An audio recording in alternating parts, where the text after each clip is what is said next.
It's absolutely incredible. Believe it or not, people, I welcome migrants to the United States of America with open arms. And by open arms, I mean like this.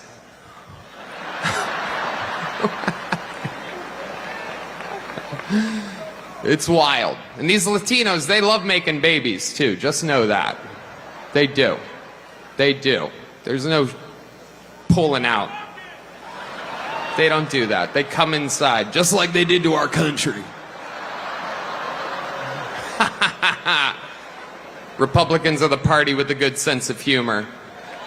There's a lot going on. Like, I don't know if you guys know this, but there's literally a floating island of garbage in the middle of the ocean right now.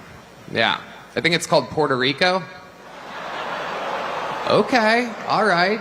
Durante as eleições norte-americanas deste ano, testemunhamos uma onda crescente de ataques racistas e xenofóbicos dirigidos aos latino-americanos, juntamente com a disseminação de políticas anti-imigrantes.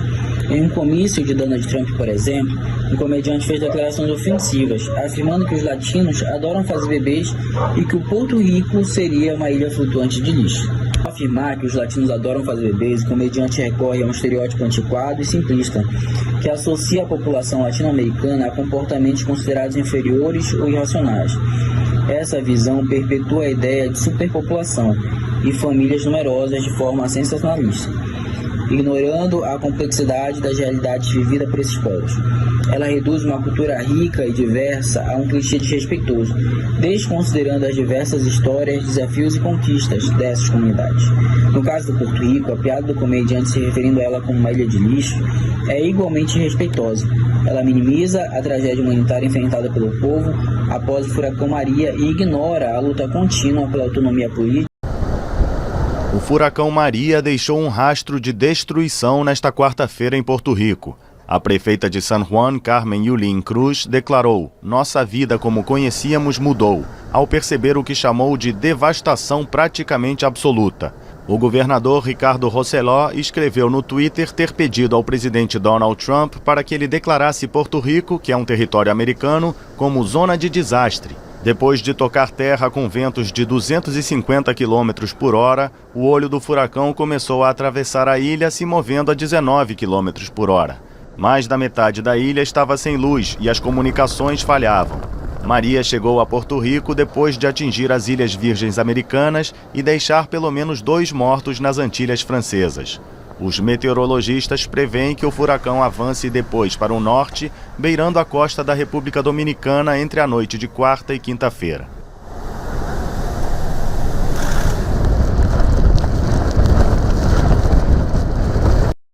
Essas falas se conectam diretamente ao conceito de xenofobia, que se refere ao medo, desprezo ou hostilidade em relação a pessoas de outras nações ou culturas.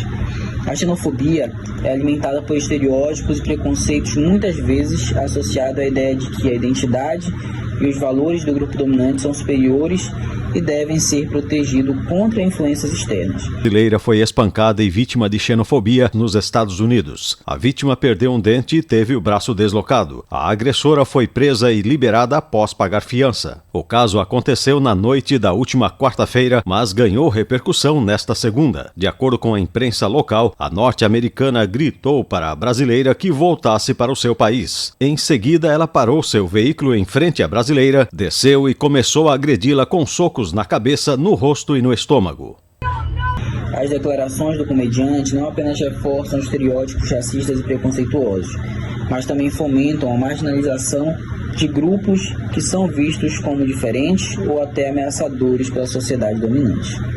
A xenofobia está intimamente ligada ao processo de exclusão social, pois muitas vezes é utilizada para justificar a construção de uma identidade nacional ou cultural, que se define em oposição a outros grupos. Ao fazer piadas sobre as comunidades latinas e Porto Rico, o comediante se insere em uma tradição de discurso xenofóbico, que utiliza o humor para desqualificar o outro e reforça hierarquias raciais e culturais. Esse tipo de discurso não é inofensivo. Ele contribui para a criação de um ambiente onde pessoas de diferentes nacionalidades e culturas são vistas como inferiores ou indesejáveis, perpetuando divisões sociais e culturais. help our country heal. We're going to help our country heal. We have a country that needs help, and it needs help very badly. We're going to fix our borders. We're going to fix everything about our country. And we made history for a reason tonight, and the reason is going to be just that. We overcame obstacles that nobody thought possible, and it is now clear that we've achieved the most incredible political thing. Look what happened. Is this crazy? Práticas como essas têm raízes profundas na fundação da nação norte-americana, que desde o início adotou políticas de exclusão social, fortemente influenciadas pelo nativismo. No século XIX, o nativismo promovia a ideia de que apenas determinados grupos, principalmente os de origem europeia, deveriam ser considerados verdadeiros americanos.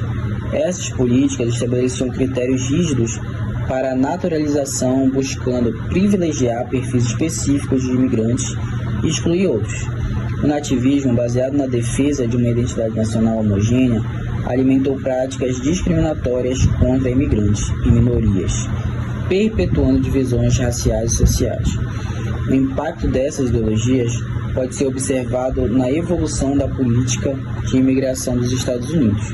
Em 1875, foram criadas as primeiras leis para barrar a entrada de imigrantes com antecedentes criminais e prostitutas, com a justificativa de preservar a segurança nacional. Contudo, foi em 1882, com o ato de exclusão chinesa, que a discriminação racial foi explicitamente incorporada à legislação, barrando a imigração de chineses.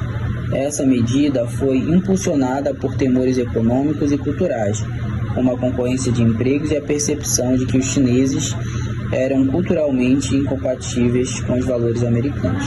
Ao longo do tempo, outras políticas discriminatórias surgiram, como a Lei de Imigração de 1924, que estabeleceu cotas restritivas para imigrantes entrarem nos Estados Unidos. Essas leis eram baseadas na crença de que esses sujeitos seriam cultural e biologicamente incompatíveis com a civilização americana. Durante esse período, movimentos como o Ku Klux Klan se fortaleceram, defendendo a supremacia branca e a exclusão de imigrantes não brancos. Esse histórico de exclusão e discriminação persiste até hoje. A política de tolerância zero implementada na administração Trump, que visa intensificar a vigilância e o controle nas fronteiras, é uma continuidade dessa visão nativista e xenofóbica.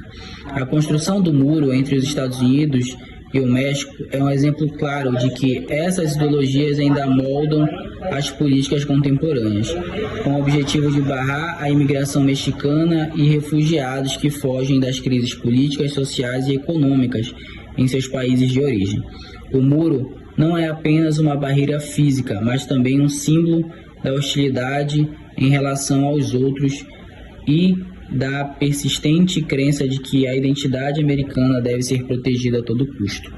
O racismo, a xenofobia e o nativismo continuam a ser forças poderosas que moldam a política e a sociedade nos Estados Unidos.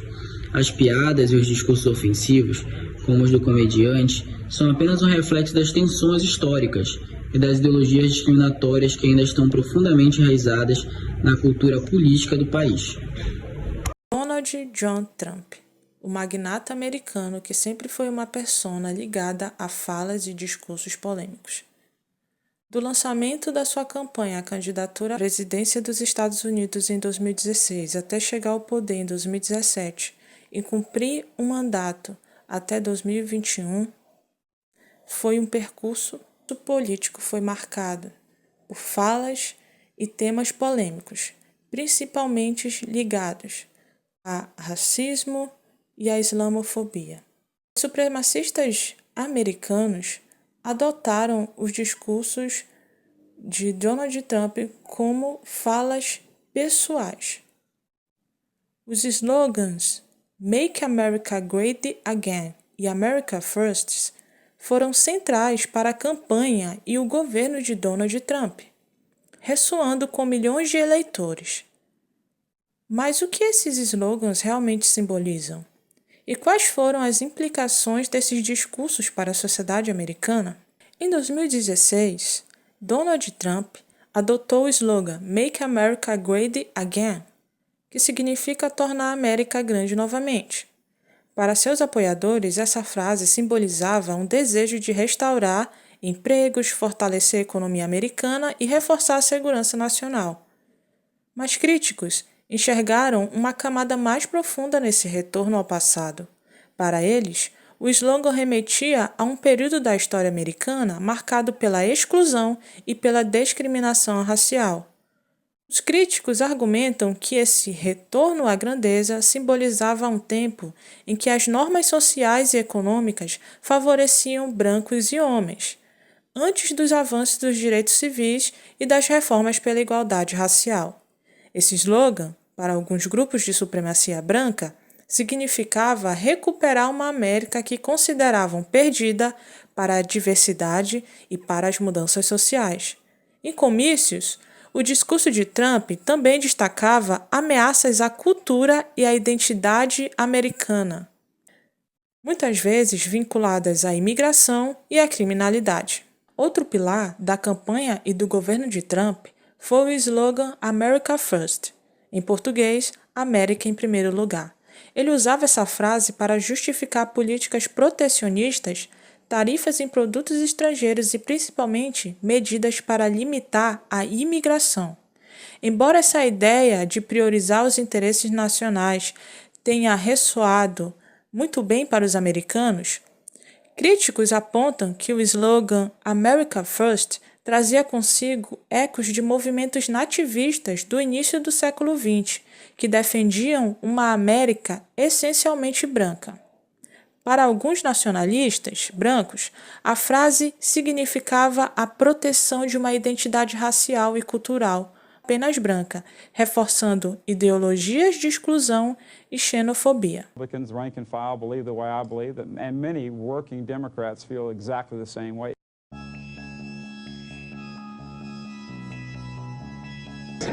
David Duke, a politician with a mission. We've got to begin to realize that we're a Christian society.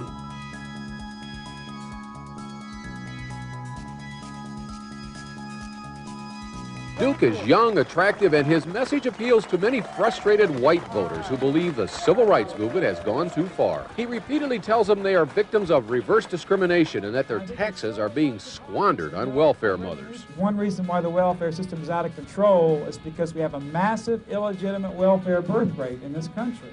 I mean, they're literally breeding faster than they can raise your taxes to pay for them all.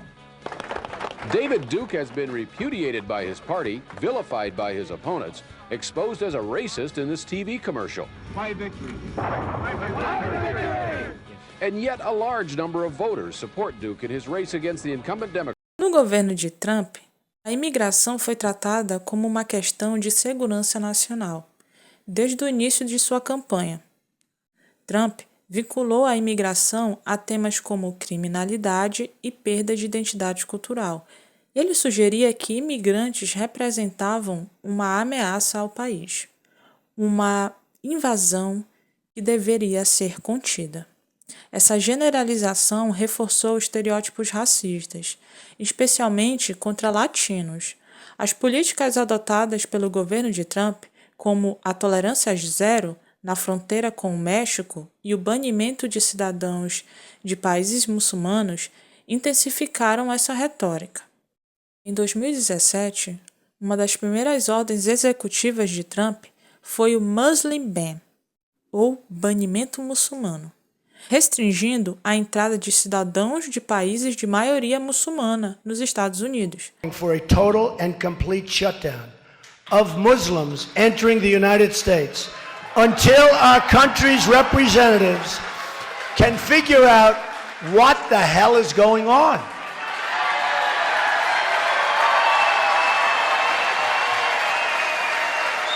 We have no choice. We have no choice. A medida foi justificada como proteção contra ameaças, mas foi amplamente criticada como um ato de islamofobia. Outra política controversa foi a separação de famílias na fronteira com o México, parte da chamada tolerância zero. Imigrantes latinos foram apresentados como ameaça à segurança nacional, reforçando estereótipos de que essas comunidades representavam perigos para o país. Esses discursos e políticas levaram a um aumento nos incidentes de racismo e xenofobia. O tratamento de imigrantes como ameaça criou um ambiente em que discursos de ódio se tornaram mais comuns. Crimes de ódio contra muçulmanos e latinos cresceram nos Estados Unidos, e muitos especialistas afirmam que a retórica de Trump deu aos extremistas uma espécie de permissão para agir e expressar seus preconceitos abertamente contra latinos e muçulmanos. Críticos acusam Trump de usar a imigração como um bode expiatório para problemas sociais e econômicos nos Estados Unidos, promovendo uma visão estreita do que é a América, que não incluía as contribuições de imigrantes e minorias. Analistas apontam que essa retórica divisiva buscava fortalecer sua base eleitoral ao invés de resolver problemas de maneira inclusiva. O candidato republicano à presidência americana, Donald Trump, reiterou suas propostas ligadas à migração em um discurso poucas horas depois de uma reunião tensa com o presidente do México, Enrique Peña Nieto. We will build a great wall along the southern border. Construiremos um grande muro ao longo da fronteira sul. And Mexico will pay for the wall. E o México pagará pelo muro, acreditem.